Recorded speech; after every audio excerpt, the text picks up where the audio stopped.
गाजियाबाद के साहिबाबाद थाना क्षेत्र के शहीद नगर में एक गायब युवक राजू के 30 साल बाद घर वापस लौटने के मामले में हैरत अंगेज मोड़ आ गया है। उसकी कहानी सुनकर गाजियाबाद पुलिस भी हैरान हो रही है। इस मामले की जांच में उलझ गई है। राजू ने खोड़ा थाने में पहुंचकर पुलिस को बताया था कि वो गाजियाबाद का रहने वाला है। 30 साल पहले स्कूल से लौटते समय कुछ लोगों ने उसका अपहरण कर लिया था। उसकी कहानी पर पुलिस ने यकीन कर लिया और उसे एक रिटायर्ड बिजली कर्मचारी तुलाराम के परिवार को सौंप दिया। लेकिन अब पुलिस को पता चला है कि वो देहरादून में भी ऐसा कर चुका है। गाजियाबाद पुलिस को सूचना मिली है कि राजू इसी तर्ज पर देहरादून में रहने वाले एक परिवार के साथ उनका खोया बेटा मोनू बनकर रह चुका है। वो जुलाई में देहरादून पुलिस के पास पहुंचा और अपने अपहरण की यही कहानी सुनाई। उसने बताया कि वो देहरादून का रहने वाला है।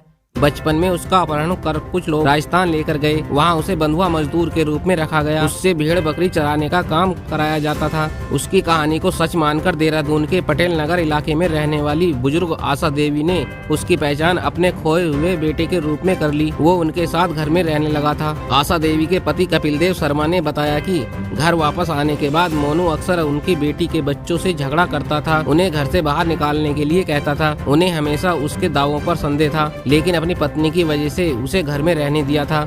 इधर कुछ महीने शर्मा परिवार के साथ रहने के बाद मोनू अक्टूबर में दिल्ली में काम करने की बात कहकर घर से चला आया। यहाँ गाजियाबाद पुलिस को राजू बनकर कहानी सुनाने के बाद तुलाराम के घर में रहने लगा। इसी बीच देहरादून पुलिस से मिली सूचना के बाद गाजियाबाद पुलिस राजू को पूछताछ के लिए अपने साथ ले गई है। गाजियाबाद और देहरादून संयुक्त रूप से इस मामले की जाँच कर रही है। इसके बाद सच्चाई से पर्दा उठ सकेगा। राजू साहिबाबाद के जिस परिवार में रह रहा था, उसके मुखिया तुलाराम के भतीजे ने बताया कि गाजियाबाद पुलिस की टीम राजू को पूछताछ के लिए अपने साथ ले गई है। पुलिस जांच के बाद जो भी तथ्य सामने आएंगे उसके हिसाब से उनका परिवार कोई निर्णय लेगा। राजू अभी 2 दिन ही उनके परिवार के साथ रहा है।